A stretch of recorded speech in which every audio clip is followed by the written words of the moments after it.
Done cleaning toilet block 3 yet, Walker? Staff Sergeant Jake Harrison's voice cut through the scorching desert air at Whiskey Jack Range like a knife through paper. His massive frame, wrapped in a military green t-shirt, stretched tight across muscled shoulders, blocked the doorway of the latrine facility. The bald head gleamed with sweat under the 110-degree California sun. Rachel Walker, 38 years old, was on her knees scrubbing the concrete floor, her rubber-gloved hands gripping the worn mop handle. She froze for just a heartbeat at the sound of that voice. Her light brown hair, pulled into a messy high bun with a few loose curls escaping, caught the harsh fluorescent light. The gray t-shirt she wore was already damp with perspiration and cleaning solution. 8 years. 8 years since Ramadi. 8 years since she'd dragged this 220-pound Marine out of a burning Humvee while 2 bullets tore through her left shoulder. Now, Harrison stood there laughing with 4 other snipers, not recognizing the slender woman with striking green eyes and fair skin, dotted with freckles across her cheeks and nose. The janitor in worn brown combat boots who cleaned their toilets. "Hey, I'm talking to you!" Harrison stepped into the bathroom, his boots still caked with desert mud, leaving tracks across the floor she'd just cleaned. "Clean this place up. We need to use it." He kicked the water bucket, sending soapy water splashing across Rachel's dark military pants. Rachel rose slowly to her feet, her movements careful and submissive, shoulders hunched in the familiar posture of someone who had learned to be invisible. The high bridge of her nose caught the light as she kept her eyes downcast. Outside, angry shouts echoed from the firing line. The elite sniper team was failing miserably at their 1,800-yard target. She quietly reached for the long canvas bag propped in the corner. "Where do you think you're going?" Harrison blocked the exit, his bulk filling the doorway. "I didn't give you permission to leave." But they had no idea that the woman they were trampling on harbored a secret that could shatter everything they believed in. If watching Rachel being humiliated while cleaning toilets makes you as angry as it makes me, please take a second to hit that like button and subscribe. It really helps more people discover these stories of quiet justice. And if you want to support the channel, the thanks button below is an amazing way to help me keep telling stories like this. Now, let's see what Rachel is about to do as she steps out of that toilet block with her mysterious canvas bag in hand. The blazing sun hit Rachel's face as she emerged from the latrine, the long canvas bag slung over her shoulder. The firing line at Whiskey Jack Range stretched out before her. 5 Marine Force recon snipers lying prone behind their state-of-the-art rifles, each one representing over $50,000 of precision engineering. And every single one of them was missing. "This is impossible!" Lance Corporal Madison Brooks slammed her fist into the dirt. The athletic blonde's ponytail whipped as she lifted her head from her scope. 20 shots, 20 misses, the wind meters showing 3 different readings at once. "Cut the excuses, Brooks," Harrison barked, striding toward the line. "You're supposed to be the best the Corps has to offer. Figure it out." Rachel paused near the observation area, her trained eyes automatically cataloging what she saw. Tyler Ross, the youngest of the team at 22, had his bipod positioned wrong, causing a 2-degree cant in his scope.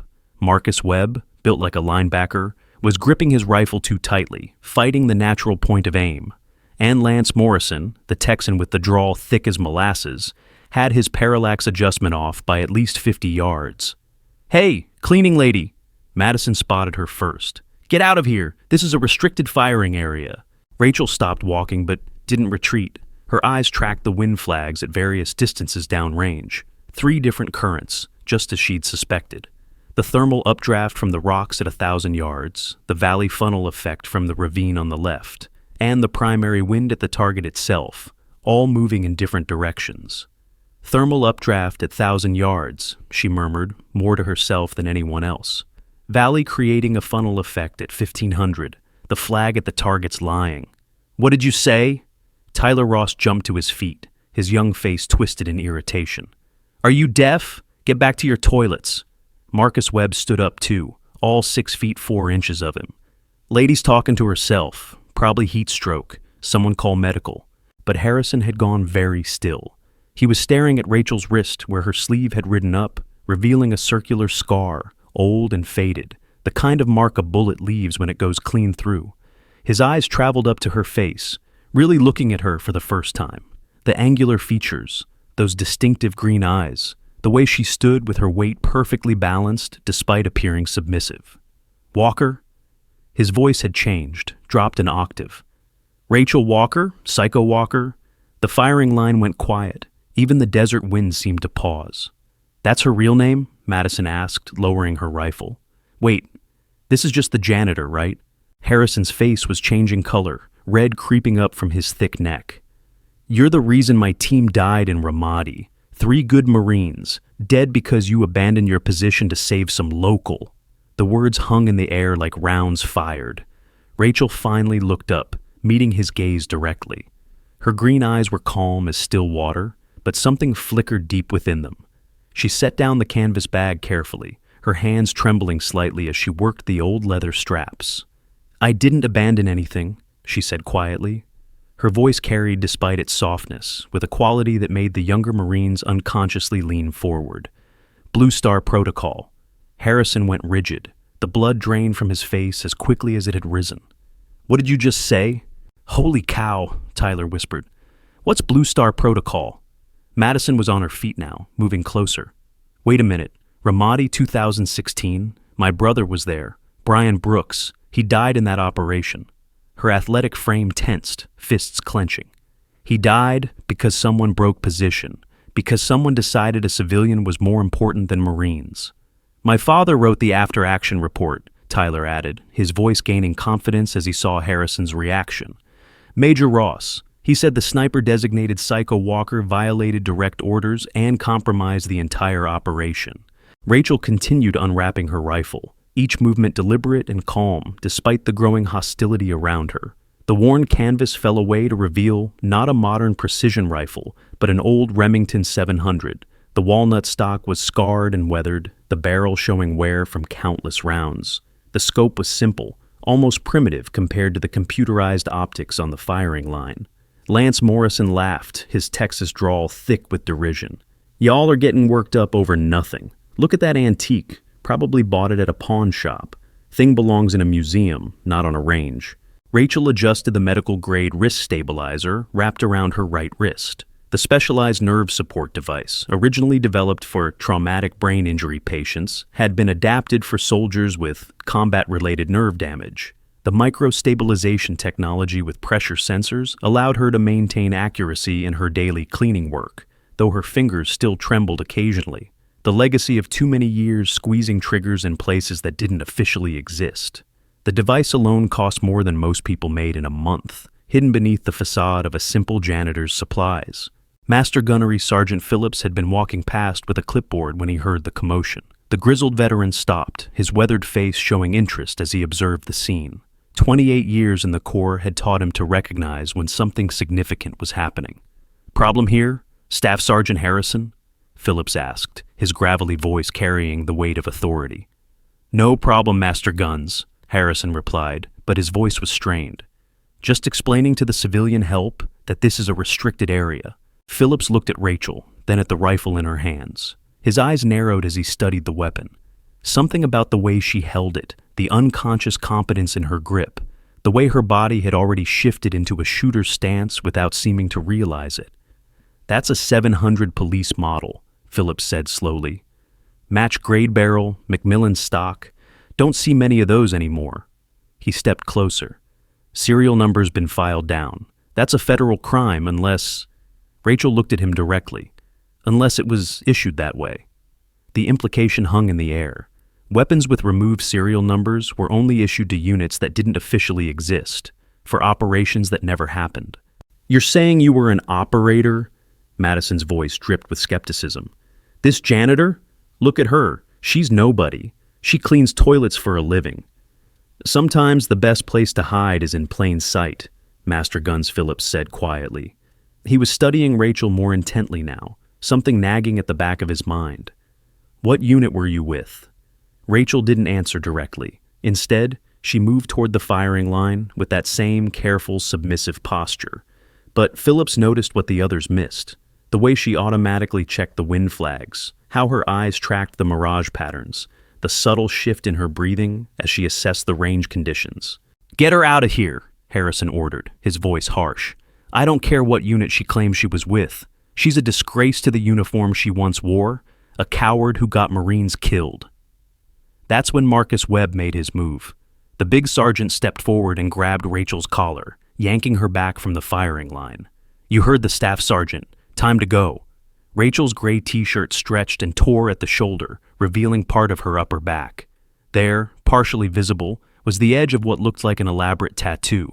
Not just any tattoo, but something that made Master Guns Phillips take a sharp breath. "Let her go, Sergeant Webb," Phillips ordered, his voice sharp. "Now!" Marcus released her, confused by the Master Gunnery Sergeant's tone. Rachel adjusted her torn shirt, but the damage was done. The edge of black ink was visible, part of what appeared to be wings. "I need to make a call," Phillips said, already reaching for his phone. "Nobody moves, nobody touches her." Harrison's face was a mix of anger and something else. Fear? "Master Guns, you don't understand. This woman, she's the reason—" "I said nobody moves," Phillips repeated, his voice brooking no argument. He stepped away, phone pressed to his ear, speaking in low, urgent tones. Rachel stood quietly in the scorching sun, her rifle held loosely at her side. The tremor in her hands was more visible now, whether from nerve damage or memories. It was impossible to tell. The 5 snipers formed a loose semicircle around her, their earlier mockery replaced by uncertainty. "Wait, did you catch that? Harrison just mentioned Ramadi and something called Blue Star Protocol. There's something much bigger going on here. Drop a comment below if you picked up on that detail, or if you've ever been misjudged because of how you look." Meanwhile, Rachel's about to do something that will change everything. The silence stretched out, broken only by the distant sound of Phillips's urgent phone conversation. Corporal Evans, who had been manning the range tower, climbed down and approached cautiously. Unlike the others, he'd been watching through the spotting scope and had seen things they had missed. The way Rachel had unconsciously corrected her stance, the subtle adjustments that spoke of muscle memory so deeply ingrained, it was automatic. "Hey," Evans said quietly, standing a respectful distance from Rachel. "That scar on your wrist, entrance and exit wound, clean through, that's not from an accident." Rachel glanced at him, a flicker of acknowledgement in her green eyes. "Mosul, 2014. "Mosul?" Tyler scoffed. There were no female snipers in Mosul. Women weren't allowed in combat roles then. "Weren't supposed to be," Rachel corrected softly. "Different rules for different units." Harrison couldn't contain himself any longer. "Stop playing games. You want everyone to know what you did? Fine. Operation Blue Star, November 2016. Overwatch position outside Ramadi. 3-man team needed cover while extracting a high-value target. Instead of maintaining position, she abandoned her post to engage a secondary target, a civilian truck that was approaching our position." Madison's face hardened. "That truck was carrying children. My brother saw it in his scope. He called it in. You chose those kids over Marines." "The children were cover," Rachel said quietly. The driver was Abbas Rashid. The name meant nothing to the younger Marines, but Master Guns Phillips had stopped talking on his phone. He was staring at Rachel with something approaching awe. "Abbas Rashid was dead," Harrison insisted. "Killed in an airstrike 6 months before Ramadi. CIA confirmed it." "CIA confirmed what they wanted people to believe," Rachel replied. Her hands had stopped trembling now, steady as stone. "He was very much alive, and he was 30 seconds from detonating 400 pounds of explosives under your extract route." "That's not what the report said," Tyler's voice cracked. "My father's report said you engaged a civilian vehicle without authorization." Rachel finally showed emotion, a sad smile that didn't reach her eyes. "Your father wrote what he was told to write. Classification levels, need to know. The families deserved a story they could understand, even if it wasn't true. Lance Morrison had been quiet until now, but something was bothering him. Wait a minute. If you took out Rashid, if you saved the extract route, why were 3 Marines killed?" "Because," Rachel said, her voice barely above a whisper. "Someone on our side told Rashid exactly where the Overwatch position would be. The mortars started falling 60 seconds after I took the shot. Brooks, Chen, and Martinez never had a chance." Madison stumbled backward as if she'd been struck. "You're lying. Brian died because you abandoned them. That's what we were told. That's what his letter home said." "I have the surveillance footage," Phillips said, ending his call. "It's been declassified as of 6 minutes ago. Director's orders. They're sending it now. He looked at Harrison. You might want to sit down for this, Staff Sergeant. Everything you believed about Ramadi is about to change. The tablet in Philip's hands chimed. He pulled up the video file, the screen showing the green-tinted view of a night vision camera. The timestamp read, November 15th, 2016, 03:47 hours. That's our position, Harrison breathed, recognizing the building. That's where Brooks and the others. On screen, a lone figure in a ghillie suit was visible on an adjacent rooftop. Even in the grainy footage, the precision of movement was unmistakable. The figure, clearly female by build, was tracking something off-screen. There, Phillips pointed. Lower right, civilian truck approaching. They watched as the truck moved toward the marked extraction route. In any other circumstance, it would have been waved through. Women and children were visible in the back. Thermal imaging layer, Phillips said, switching views. The children in the back remained cool blue shapes, but the truck bed itself glowed white-hot. 400 pounds of homemade explosive, enough to turn your extract vehicle into scrap metal. On screen, the sniper adjusted position. A barely visible muzzle flash. The truck driver slumped forward. The vehicle coasted to a stop mere yards from where the extract would pass minutes later. Now watch this, Phillips said grimly. The timestamp jumped forward 90 seconds. Mortar rounds began impacting the sniper's building with devastating accuracy. Not random fire, targeted strikes. She stayed in position, Harrison said, his voice hollow. The building was coming apart, and she stayed to provide cover for the extract. They watched the lone figure continue firing even as parts of the structure collapsed around her. Only when the extraction vehicle was clear did she move, and by then it was too late. The building's facade gave way. She rode a collapsing wall 3 stories down, Phillips said, broke 4 ribs, punctured lung, nerve damage to her right arm that never fully healed, and she still managed to drag herself 6 blocks to the secondary rally point. The video ended. The desert sun continued its relentless assault, but nobody seemed to notice anymore. Why wasn't this released? Tyler asked, his young face confused and angry. Why did my father lie in the report? Because someone with significant rank wanted her discredited, Phillips said. Someone who didn't want questions asked about how Rashid knew exactly where our overwatch would be. The investigation was buried, and Captain Walker was medically retired with sealed records. Captain? Marcus Webb spoke for the first time since grabbing her. You were an officer? During the tense confrontation, Rachel discreetly retrieved her prescription nerve medication from her gear bag. The specialized pharmaceutical, a toying-edge treatment originally developed for NASA astronauts to maintain fine motor control in zero-gravity environments, had been adapted for combat veterans with severe peripheral nerve damage.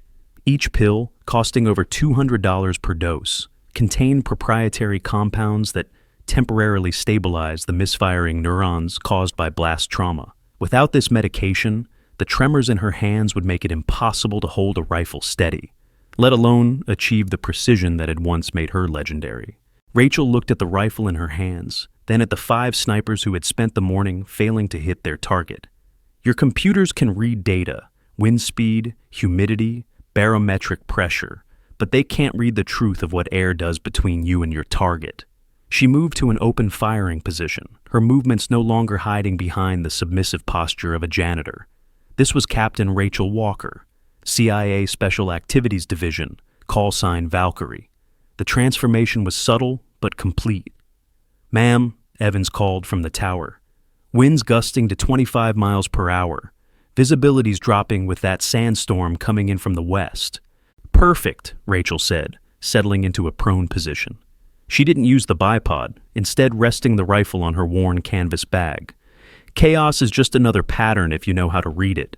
Harrison found his voice.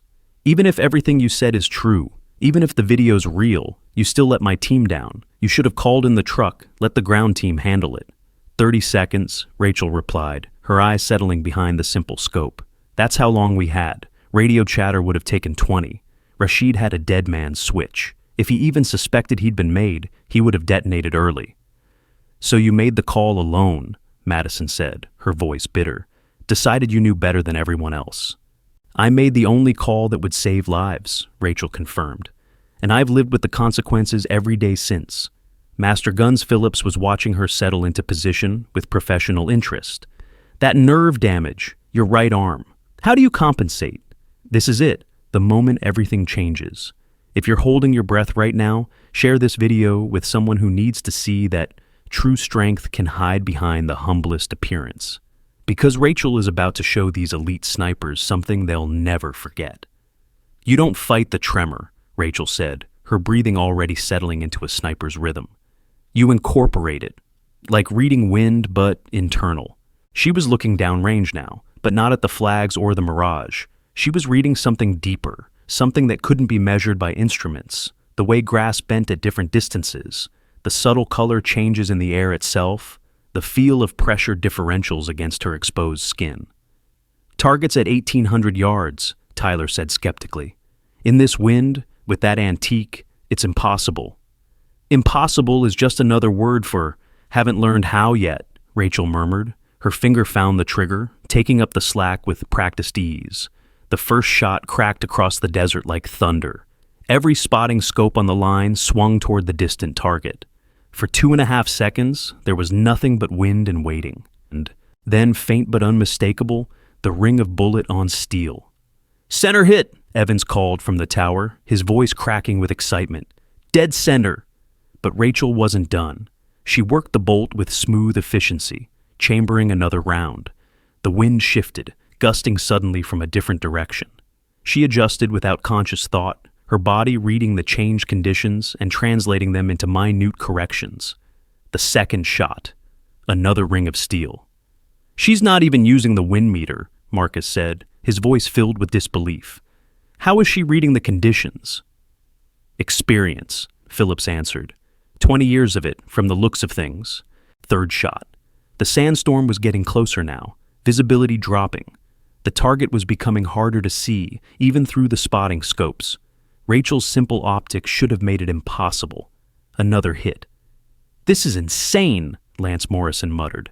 "That's 3 for 3 in conditions that had us missing all morning." Fourth shot. The wind was howling now, switching directions unpredictably. Dust devils danced across the range. Any reasonable shooter would have called it impossible. The steel sang again. Harrison was standing behind her now, watching every movement. He saw what the others missed, the micro-adjustments, the way she read the wind not just at the target, but at multiple points along the bullet's flight path, the way her breathing synchronized with the lulls between gusts. "One more," Rachel said softly. "For Brooks, Chen, and Martinez." She closed her eyes. The range went silent except for the wind. Even the skeptics held their breath. The rifle cracked one final time. This shot seemed different. The sound swallowed almost immediately by the approaching sandstorm. The wait was longer this time, the bullet fighting through layers of conflicting wind. Then, clear and true despite the chaos, the final ring of steel. 5 for 5, Evans announced unnecessarily. Everyone had heard it. In conditions that would challenge a computer-aided system. Rachel saved her weapon and stood slowly, her joints protesting the position. The torn gray t-shirt fluttered in the wind, revealing more of the tattoo on her back. Not just wings, but something more elaborate. Text was visible now. Kyrie, TF8. "What's Kyrie?" Tyler asked, his earlier hostility replaced by curiosity. "That's classified," Phillips said, but he was looking at Rachel with newfound respect. Or it was. Task Force 88, Project Valkyrie. Female operators recruited for missions where a man would be too conspicuous. Dissolved after Iraq. Officially never existed. General Thompson's convoy was still 10 minutes out when Sergeant Major Williams arrived first, having been closer to the range. The barrel-chested Marine took in the scene, 5 humbled snipers, a master gunnery sergeant standing at attention, and a small woman in janitor's clothes holding a rifle that had just outshot $50,000 precision systems. "Somebody want to explain why I got a flash priority message about a security situation at Whiskey Jack?" Williams demanded. His eyes found Phillips. "Master Guns?" "Sergeant Major," Phillips said formally. "I need to report contact with a Category 7 asset." Williams' face changed. Category 7 was a designation he'd only heard once in his career. Assets so classified their very existence was compartmentalized beyond top secret. His eyes found Rachel, took in the torn shirt revealing the partial tattoo, the rifle, the obvious nerve damage in her shooting hand. "Ma'am," Williams said, his tone completely different. "I apologize for any disrespect you've been shown.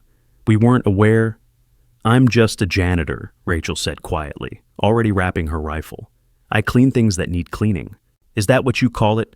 Harrison's voice was rough with emotion. He'd moved closer, his massive frame no longer intimidating, but somehow diminished. 8 years. 8 years I believed you were a coward who got my brothers killed. 8 years of carrying that anger.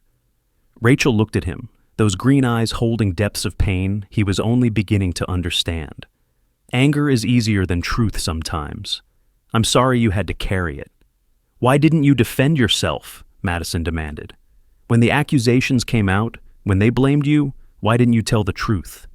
Because 3 families needed someone to blame, Rachel replied, and the real traitor had connections high enough to bury anyone who asked questions. It was safer for everyone if Psycho Walker just disappeared. Who was it? Tyler asked urgently. Who betrayed the position? Rachel shook her head. That's not my story to tell. But wheels are turning. Phillips's phone call started something that's been waiting 8 years to finish. As if on cue, the sound of helicopters became audible over the wind. Not the usual Humvees, but Black Hawks. 3 of them, approaching fast and low. That's not standard transport, Lance observed nervously. Williams was on his radio now, his face grim. Understood. Yes, sir. Whiskey Jack is locked down. He turned to the group. Nobody moves. We have incoming VIPs, and this range is now a secured area. The lead Black Hawk flared and landed in a cloud of dust. The side door slid open, and General Marcus Thompson stepped out, 3 stars gleaming on his collar.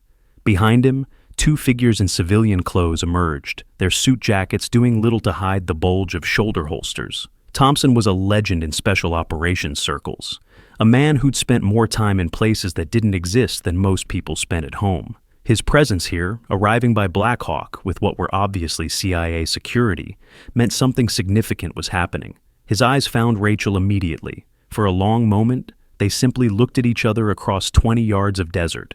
Then Thompson did something that stunned everyone present. He saluted, a full formal salute from a 3-star general to a woman in janitor's clothes. Captain Walker, Thompson's voice carried despite the wind, or do you prefer Valkyrie? Rachel didn't return the salute. She couldn't. She wasn't in uniform, wasn't technically military anymore, but she nodded, acknowledging the respect. It's just Rachel now, General. Thompson lowered his salute and approached, his security detail scanning the area with professional paranoia. No, Captain. It's never just Rachel, not after what you've done, what you've sacrificed. He turned to face the assembled Marines, his voice taking on the tone of command. What you're about to hear doesn't leave this range. The classification level was just raised to presidential eyes only, with specific exemptions for everyone present. Harrison stepped forward. Sir, with all due respect, what's going on? Thompson looked at him with something like sympathy. You're Jake Harrison, Ramadi, 2016. You're the Marine she pulled from the burning Humvee after the mortars hit. Yes, sir. Did you know she was already wounded when she saved you? 2 rounds through the left shoulder, nerve damage to her right arm from the building collapse. She still managed to drag your unconscious body 4 blocks to safety.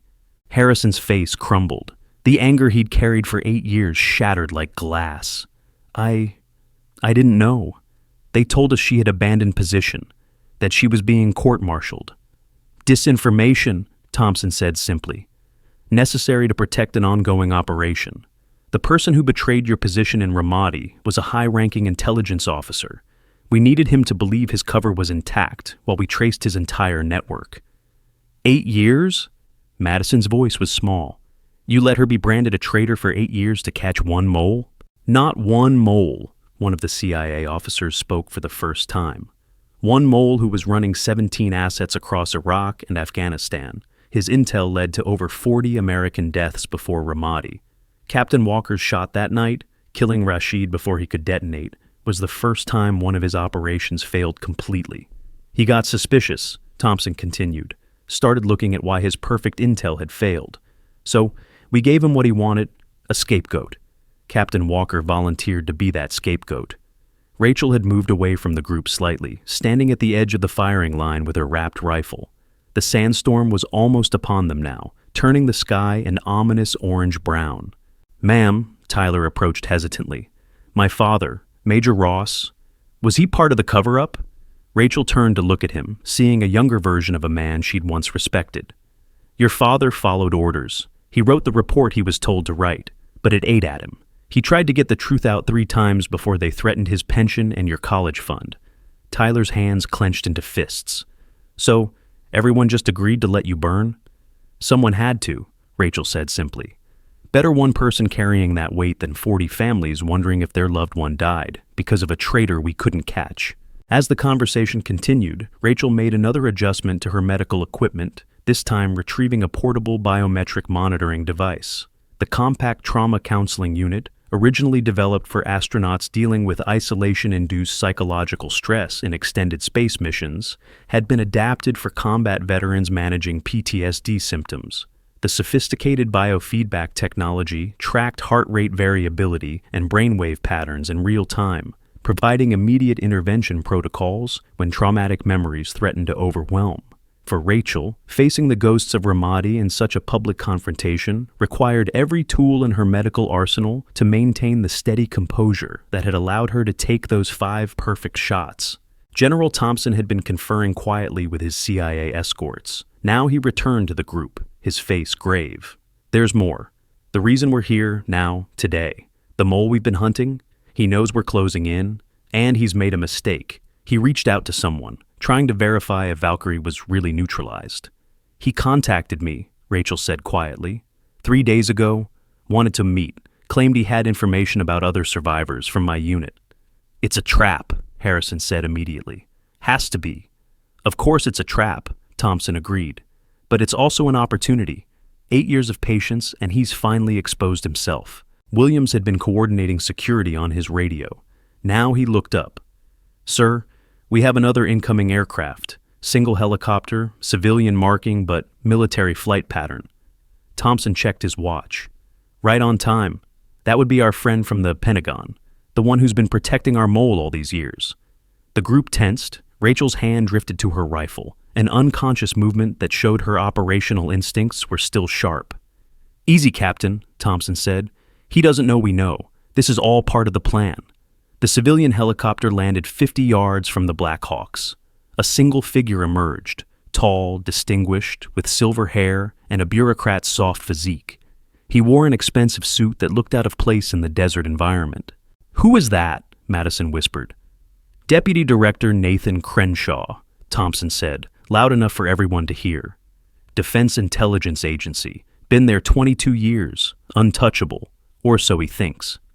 Crenshaw approached with the confidence of a man used to being the highest rank in any room. His eyes swept over the Marines dismissively before fixing on Thompson. "General," Crenshaw's voice was smooth, cultured. "I heard there was a situation requiring my attention. Something about a security breach?" "In a manner of speaking," Thompson replied. His hand moved almost imperceptibly, a signal to his security team. "We've located Captain Walker."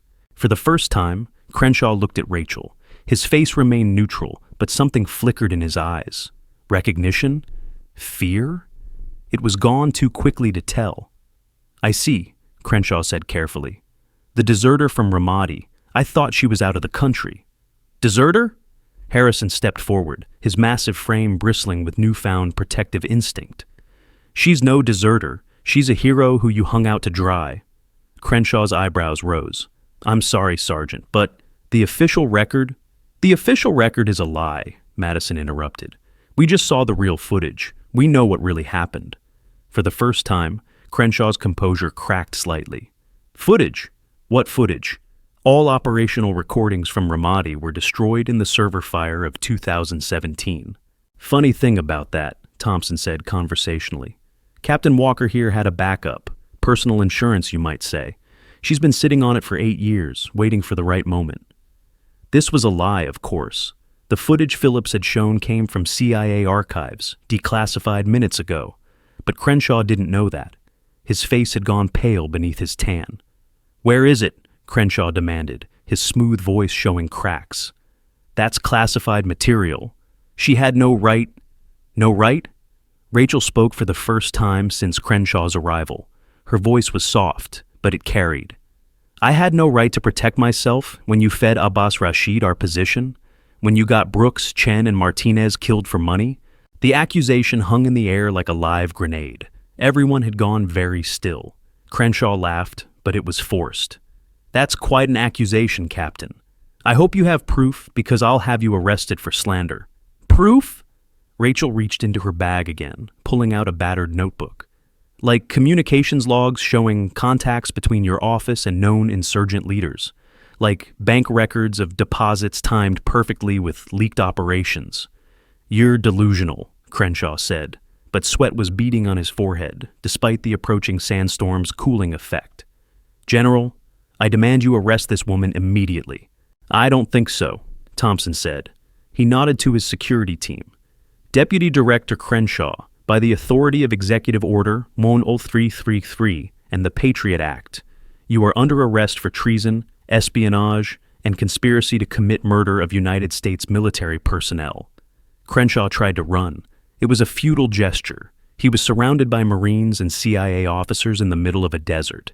He made it perhaps 10 feet before Marcus Webb's massive hand closed on his shoulder, driving him to his knees. That's for Brooks, you son of a... Webb caught himself, professionalism reasserting itself. Sorry, sir. Don't apologize, Sergeant, Thompson said. If Captain Walker wasn't present, I'd use stronger language myself. As Crenshaw was cuffed and led away, still protesting his innocence and threatening everyone with career-ending retaliation, Harrison approached Rachel. The big staff sergeant looked somehow smaller now, humbled by the weight of what he'd learned. Ma'am, he said, his voice rough. God, I'm sorry. 8 years I've hated you. Said things about you. If I'd known... You knew what you were supposed to know, Rachel said gently. That was the point. Your anger, Madison's grief, Tyler's confusion, it all sold the cover story, made Crenshaw feel safe. But the cost, Madison said, tears running down her cheeks. What it cost you. Your career, your reputation, everything. Rachel looked out at the approaching sandstorm, her green eyes distant. Brooks loved bass fishing, used to talk about taking his kid to Lake Havasu when he got home. Chen was learning to play guitar, wanted to start a band. Martinez had just gotten engaged, carried her picture everywhere. She turned back to them. 3 good Marines died because of betrayal. If carrying the blame meant their families had someone to focus their grief on instead of tearing themselves apart with questions, if it meant catching the people responsible, then it was worth it. But what about you? Tyler asked. What about your life? Rachel smiled, the expression transforming her face. I clean toilets. I fix what's broken. I make things work properly again. It's not so different from what I used to do, just quieter. While the security team prepared Crenshaw for transport, General Thompson returned to the group.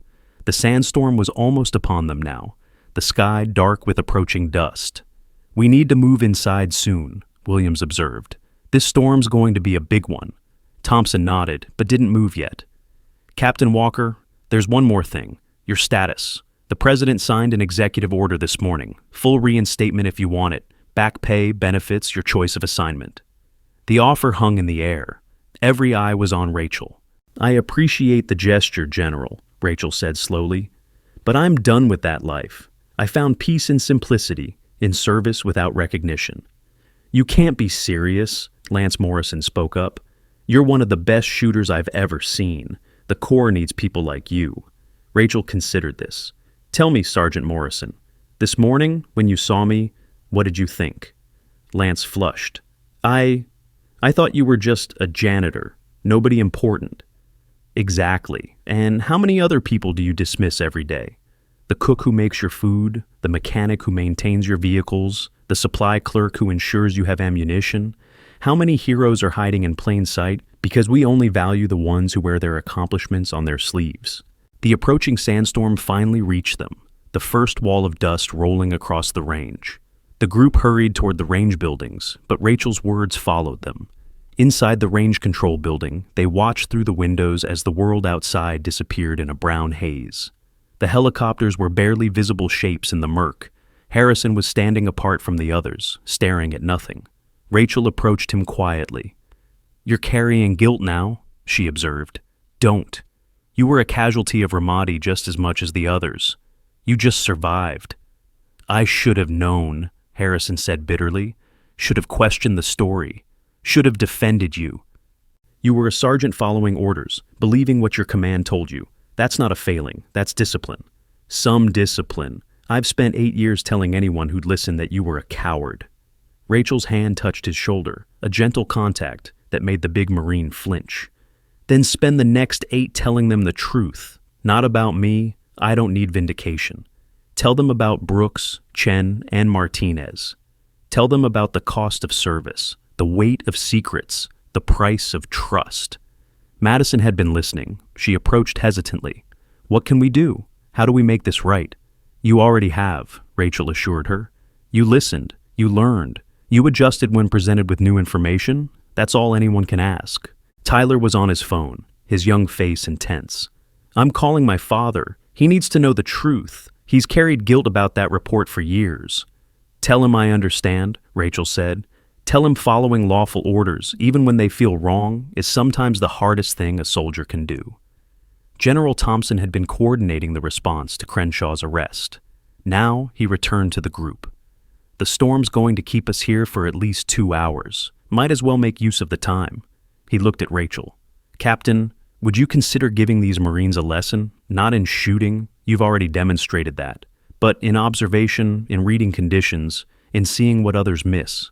Rachel looked at the 5 snipers who had started the day mocking her. Harrison, massive and humbled. Madison, athletic and tear-streaked. Tyler, young and confused.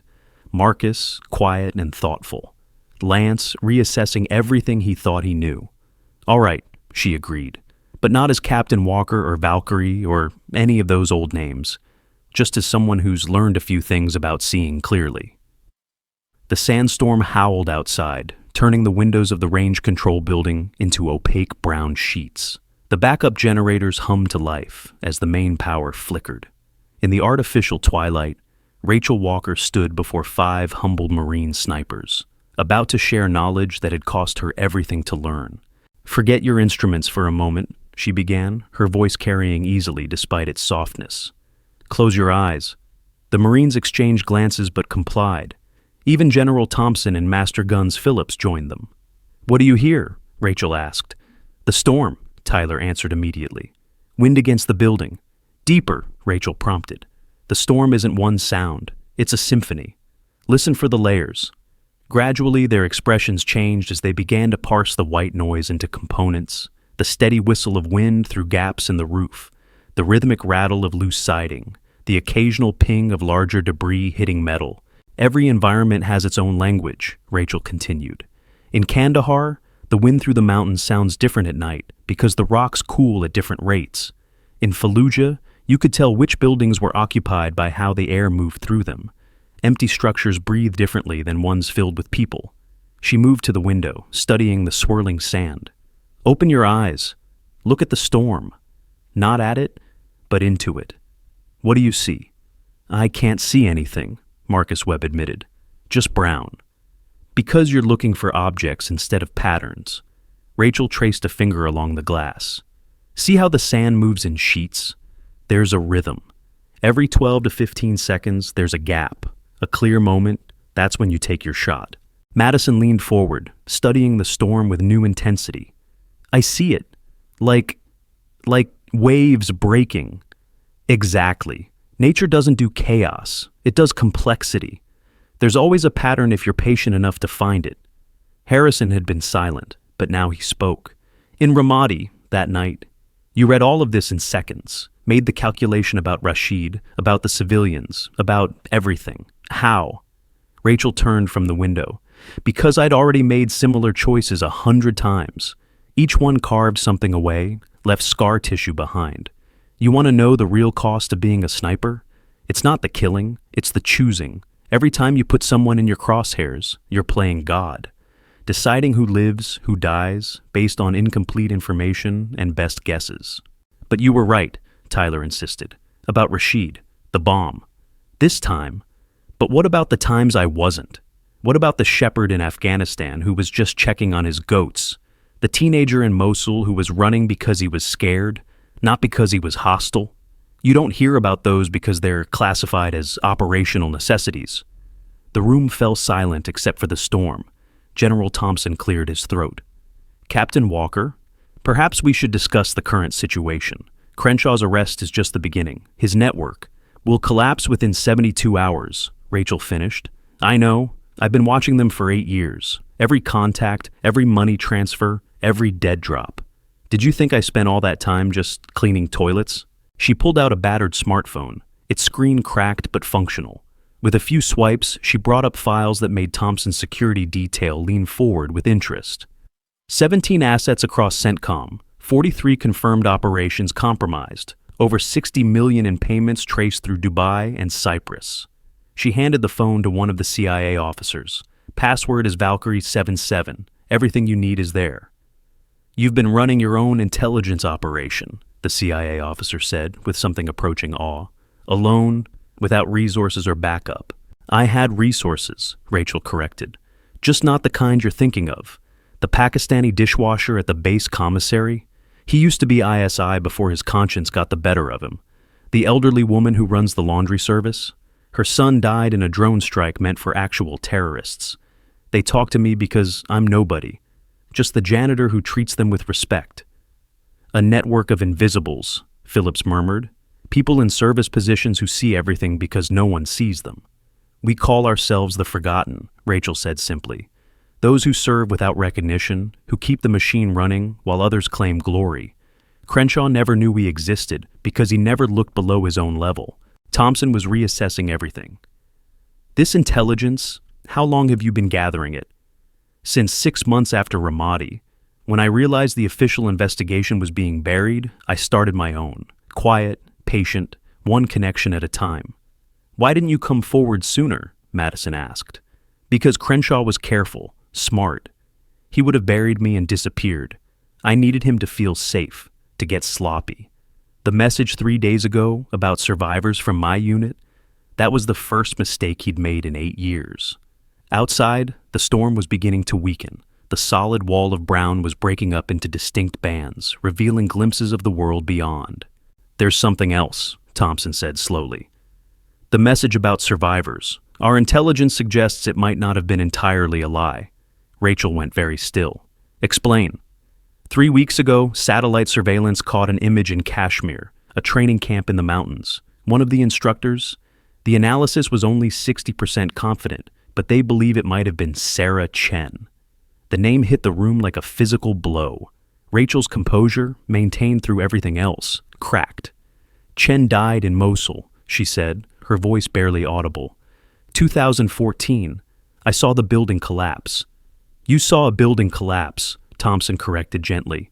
Bodies were never recovered. The area was too hot. Rachel sank into a chair, her hands trembling more noticeably now. The medical stabilizer on her wrist clicked and whirred, compensating for the sudden spike in nerve activity. If Chen's alive, she began, then stopped. The implications were staggering. She wouldn't be the first operator to go dark after a traumatic event, one of the CIA officers offered, especially from units that officially didn't exist. No support network, no official recognition, no way home except through channels that might be compromised. Or she was turned, Harrison said bluntly. Sorry, ma'am, but it has to be considered. Rachel looked up at him, a ghost of a smile on her lips. Always the tactical thinker. You're right, of course. Chen alive in a Kashmir training camp could mean many things, most of them bad. Which brings us to the reason for my visit, Thompson said. We need someone who knew her, someone who can get close without raising alarms, someone who understands how these forgotten operators think. No. Rachel's response was immediate and firm. I'm done with that world. Captain, I said no. She stood, pacing to the window again. The storm was definitely weakening now, the visibility improving by the minute. I've paid my dues, given everything. I won't go back. Even for Chen? Thompson pressed. Even knowing she might be out there, alone, possibly in trouble? Rachel's reflection in the window looked haggard, older than her 38 years. The weight of choices made and unmade etched in every line. Tell me, Madison said suddenly. About Chen. What was she like? Rachel was quiet for so long, they thought she wouldn't answer. Then, brilliant, spoke 7 languages, could build a bomb out of kitchen supplies or defuse one with a paperclip, loved terrible action movies and good whiskey. Used to say the only thing worse than being forgotten was being remembered wrong. Sounds like someone worth saving, Tyler observed. Or stopping, Marcus added grimly. The storm had cleared enough that they could see the helicopters again, sand scoured but intact. The world outside looked different, transformed by the storm's passage. Dunes had shifted, new patterns carved in the earth. I'll need my full kit, Rachel said quietly, not turning from the window. Thompson tried not to show his relief. Anything you need? Not from you, from my network. The Forgotten have resources you can't imagine. Identities that don't exist in any database. Routes that don't appear on any map. Weapons that have no serial numbers because they were built piece by piece in basement workshops. She turned to face them. But I have conditions. This isn't a military operation. I'm not returning to active duty. This is personal. One Forgotten operator looking for another. The agency would want oversight, one of the CIA officers began. The agency can want whatever it likes, Rachel cut him off. You need me more than I need you. Kashmir is tribal territory. Your satellites and drones are useless there. You need someone who can disappear, who can become nobody, who can walk through their camps without raising an eyebrow. And you can do that? Lance asked. Rachel smiled, the expression transforming her face again. I'm a janitor. I clean things. Amazing how many places need cleaning, even in the mountains of Kashmir. The practical details took another hour to arrange. Secure communications, emergency extraction protocols, the delicate dance of official deniability. Through it all, the 5 Marine snipers watched and learned. This was tradecraft at its highest level. The invisible world of intelligence work where a cleaner could be a deadly operative and a general had to negotiate with a janitor. Finally, as the last details were settled, Harrison approached Rachel one more time. I know you said not to carry guilt, he said, but I need to do something. The things I said about you, the way I poisoned your reputation, I need to make it right. Rachel considered him. You want to make it right? Really? Yes, ma'am. And then learn to see. Really see. Every person who serves you food, cleans your barracks, maintains your equipment. Look at them. Learn their names, treat them with respect, because any one of them could be another me, another forgotten hero whose story you'll never know. Is that why you kept the janitor job? Madison asked. Even after you could have done anything else? Partially, but also... Rachel paused, choosing her words carefully.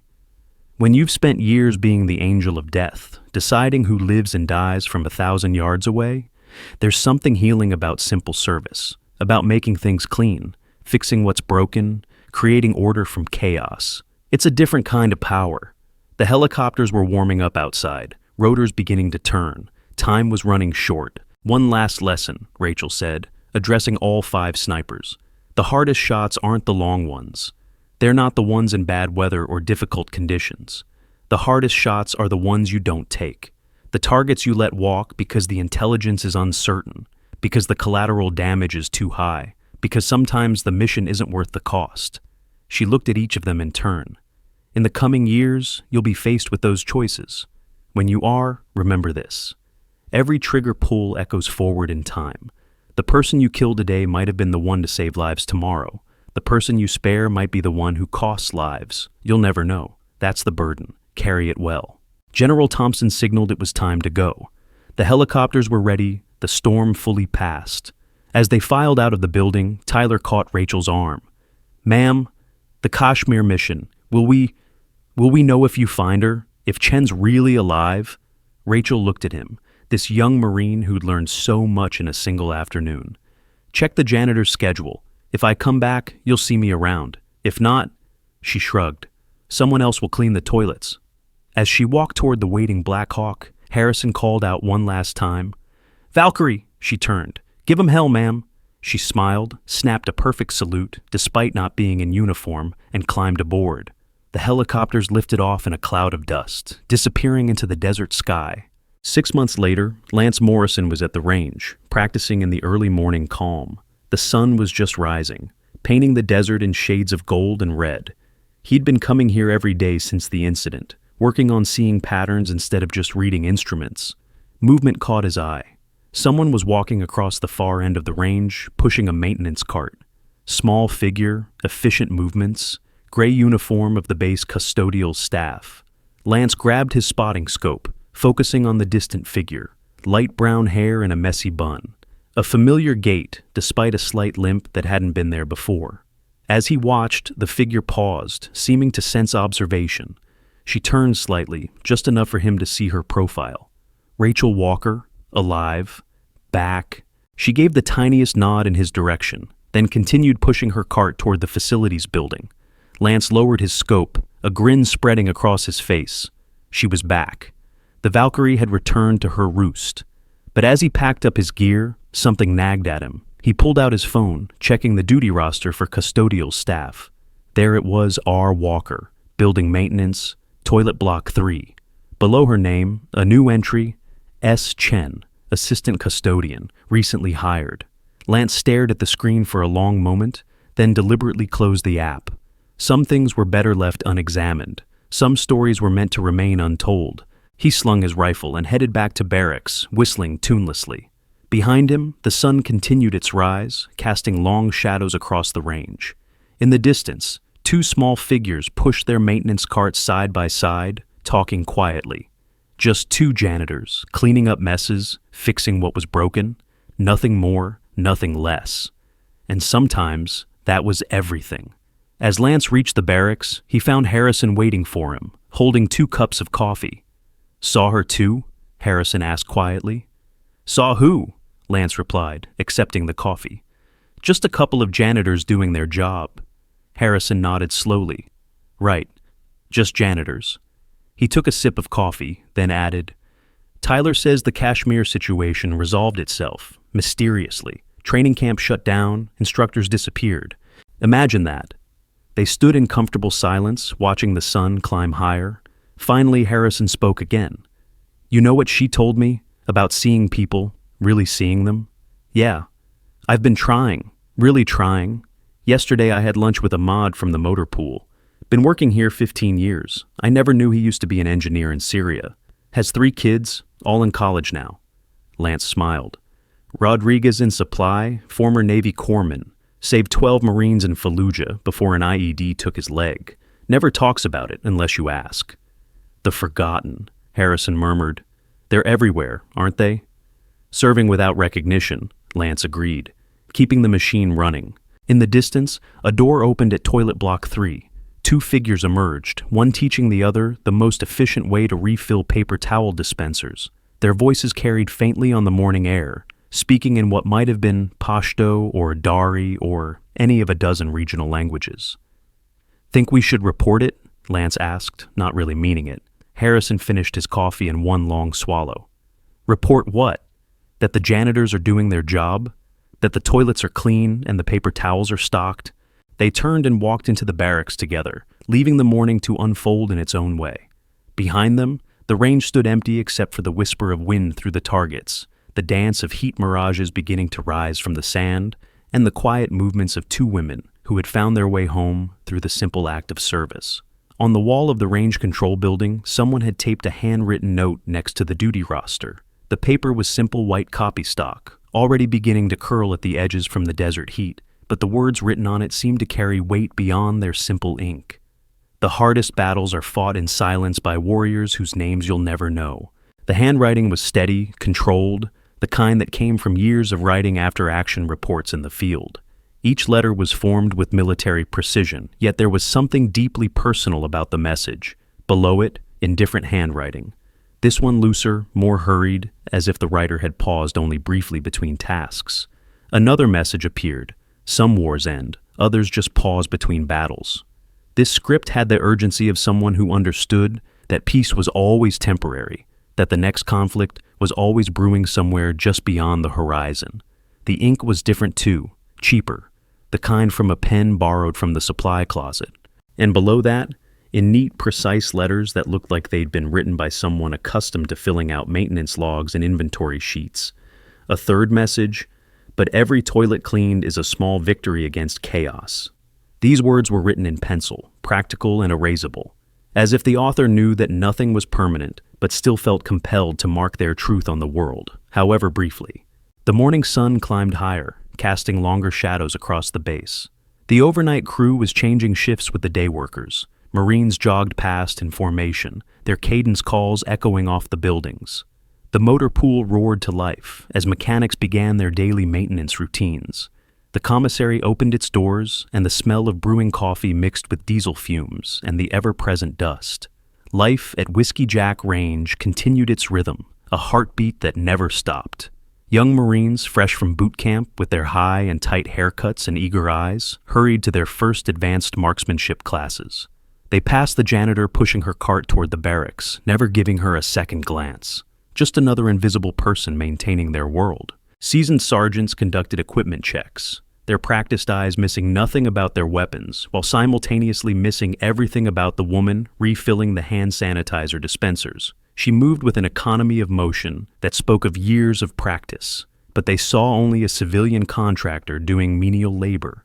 In the command building, officers planned operations and training schedules, their maps and laptops spread across conference tables. Through the window, they might glimpse the custodial staff emptying trash bins, replacing fluorescent bulbs, ensuring the coffee makers never ran dry. Background figures in their important world, as essential and unnoticed as electricity or running water. The chow hall filled and emptied in waves as meal times came and went. Hundreds of conversations flowed over trays of food, stories of home, complaints about training, dreams of future deployments. The two women mopping the floors after each rush heard it all, filing away information with the same precision they once used to catalog enemy movements. Their mops moved in overlapping patterns, covering every inch of floor, missing nothing. As afternoon approached, the rifle range would fill again, with the sharp crack of precision fire. Snipers would lie prone in the dust, calculating windage and elevation, trying to place rounds through targets at impossible distances. They never wondered who cleaned the range shacks, who stocked the cleaning supplies for their weapons, who ensured the target mechanisms continued to function despite the sand and grit. Marines came and went, training and learning, preparing for wars they might never fight or conflicts that hadn't yet begun. They walked past their maintenance staff dozens of times each day, never knowing that their bathrooms were maintained by legends who had more confirmed kills than entire platoons. Their paper towels were restocked by ghosts who had operated in countries that couldn't be named, completing missions that never officially occurred. Their messes were cleaned by warriors who had chosen a different kind of service, who found purpose in the simple act of creating order from chaos. The 3 messages on the wall would remain until someone decided they violated some regulation about unauthorized postings. They would be removed, filed away, forgotten. But tomorrow or next week or next month, new messages would appear. Different handwriting, same truths.